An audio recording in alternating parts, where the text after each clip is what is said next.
So many people talk about trauma these days, and I'm actually just so into it. I'm really just loving that, we're open to having conversations about our trauma, because I know, particularly for people from cultures where it's not spoken about, it can be a really, really difficult thing to speak about your own trauma and to be brave enough to even seek help around trauma. So that's the first thing I want to say. But what I want to explain is what trauma is, and trauma is not an event. Trauma is the meaning and it's the feeling that we give to an event. And then that's normally followed by a behavior. So a really good example of that for me is I was adopted. And I felt like it made me feel really alone.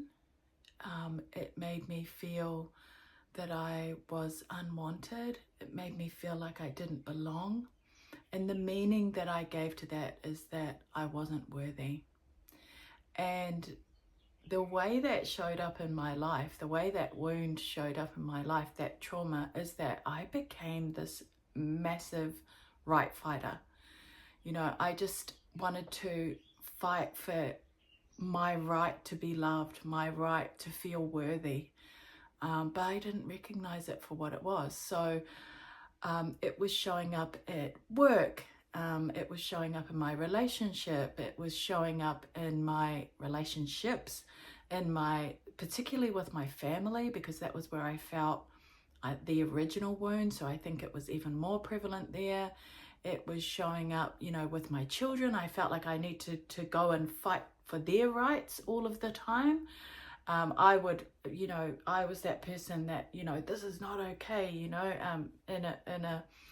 in a restaurant, if I felt like, that person, I remember this one time, this is so sidelined, but we ordered KFC once, right? And it was new when popcorn chicken first came out, and we got like a family meal or whatever, and it had popcorn chicken, and we got home and the boxes were like tiny. And I was like, this is not a family size, rah. So I rang up.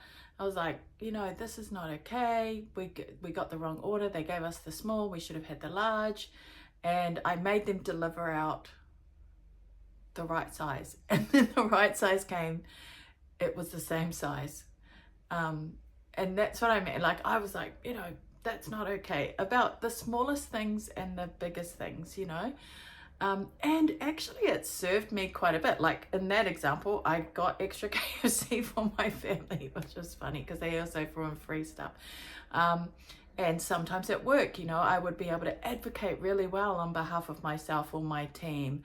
And sometimes, it would help me to get that winning feeling with my husband, I'd be like, I need to fight for my right to be right. I was a real right fighter. I needed to be right. And I loved robust conversations because, I was really, really good. I actually became so good at fighting my point, fighting for my rightness and everything. And I was actually quite good in it. And I loved it. I loved that feeling, it gave me that external power of being right.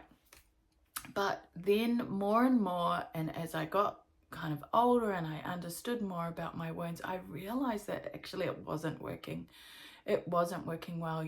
I was fighting for my right to feel loved and to feel valued and to feel worthy. That was it. I'm not worthy. That was the story I told myself. So every time I got this feeling of I'm not worthy from that original trauma, I would consistently show up in I'm fighting for my rights, So for example, in my family, when I felt like they didn't show up for me in the way I felt like they should, the way I fought for my rights was, I became really confrontational. I would get on Messenger and like message them about all the reasons why, they weren't right about that situation and how they needed to show up and love me in this way. I was so desperate to be loved, and that's the underlying thing. I wanted to feel worthy and I needed other people to show me that I was. And so, when I felt like my sisters, for example, weren't showing up for me, I would show up really, really wounded, and I would, message, I'm like, why didn't you show up for me? And it was sort of that whole, if you just get more information, you'll realize I'm right, and you'll realize why, you need to do better by me, and all that kind of thing. And what I didn't realize is that behavior, that constant neediness and just wanting so desperately to fight for my right to be loved, was really pushing them even further away. And, even in my marriage, I always wanted to be right. And even when my husband would apologize, he didn't apologize right, like, oh, you don't really mean that. And what do you mean? What are you apologizing for? Just that whole thing. I think, I deal with a lot of clients who are couples now as well. So I know that's quite a familiar thing for a lot of people. But I needed to be right. And when you need to be right, and when you fight like that for your rights, it means that somebody has to be wrong. And, that's just never a good feeling for the other party. And so the more and more and more that I fought to be right, the more it meant that other people were wrong. And the more it meant that people didn't want to be around me, because I was difficult to be around, and I totally got that. And in my heart space, I was so just, the way that I reason is that I feel like I love so hard, my emotions are sitting right there on the surface, and, my husband says you're a big walking heart, but I was a big walking wounded heart, and that's the thing, and then my defense mechanism, which was my response to my trauma, was always like, I've got to fight for my rights, fight for you, so that if I just give you more information, I'm going to be right, and then you'll love me more. And the reality of that wound, of that trauma, was that I could not fight enough for my rights. There was not ever going to be enough situations where I would be right for me to feel valued, Every now and then I would feel like, oh, I got that right. So that makes me feel like, oh, now I feel worthy because I got that right. And the thing that I want to say is, that is so okay. We turn up in our wounds, and we need to forgive ourselves of that stuff. That's just, the trauma is an event. It's something that happened to you, I've had so many traumas that I could tell you about, and the meanings that I gave them. And I have had so many clients who have turned up in their wounds and not recognized what they were. And then when we go back and we see what the original event was, it's never about the event. It's about the way that what we made it mean for us. How we felt about it, what we made it mean, and then the way that we continued to behave. And that behavior, which had originally served me quite well, and when I was really young, and I was doing okay I was getting by, but it was exhausting as well, and I wasn't happy, and I wasn't fulfilled, and I was still struggling with my self-worth. When I recognized what that was, I was able to heal it. And that's what I want to say is, first of all, forgive yourself. And second of all, it's okay. Like, now that you've seen the wound, the best thing about seeing a wound is that now you can heal it. That's one of the most beautiful things that we get to do, is we get to heal our wounds once we see them. So I just want to let you know that you're okay. You're not alone.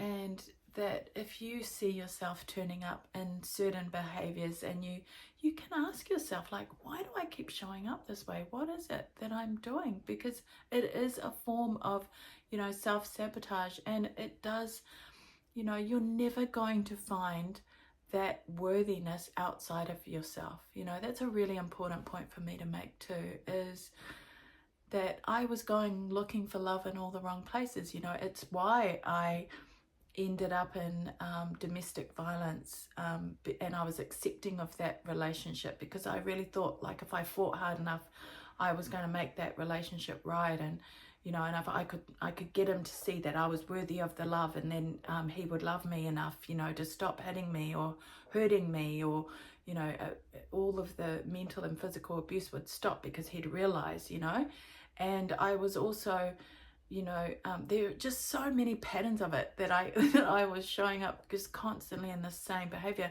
So I just want you, it was never going to happen. I was never going to fight enough for people to realize that I was worthy. That worthiness had to come from me. And once I was able to heal that wound and see, and hey, I'm also not saying that, because what I truly, truly, truly, truly, truly, truly believe is that,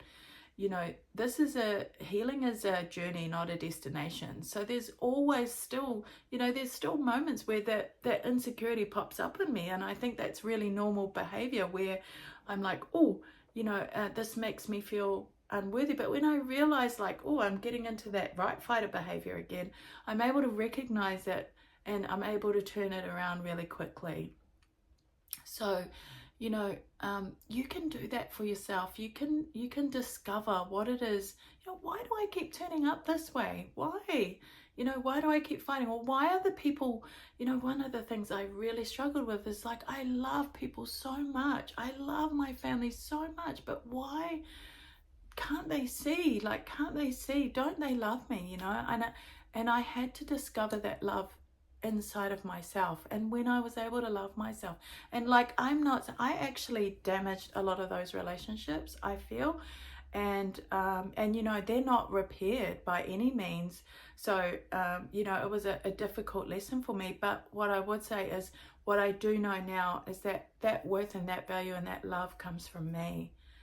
And it's changed the way I see myself. It's changed the way I love myself. It's changed the way I show up for myself, and it's changed the way I show up for everyone else. So, there is hope for you, and I hope that you can just, see and explore that for yourself. And if you can't, then go and see someone if that resonates with you. I believe everyone gets to heal themselves. When I deal with my clients, I'm literally just a vehicle. That's the gift that God gave me. I believe, I've done all of this training, but the training is irrelevant, because the gift that I have is that I get to be the vehicle so that people are able to heal. And I'm so grateful for my trauma, because if I didn't have that, I don't believe that I'd be the same as I am in my practice. So hopefully I haven't waffled on too long, because I tend to do that when I get really passionate about something. But I just want you to see that trauma is not the event. Trauma is the meaning that you give to the event.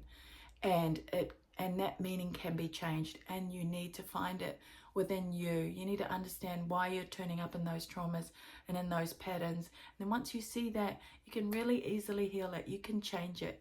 You can become different, but it needs to come from you. It can't come, nobody else can give you your value and your worth and your love and your joy. That needs to start with you. And I will be doing another video on that theme, because just as I've been talking about this, it's reminded me that I need to talk about that.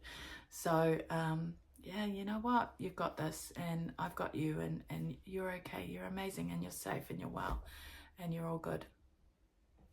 Big loves.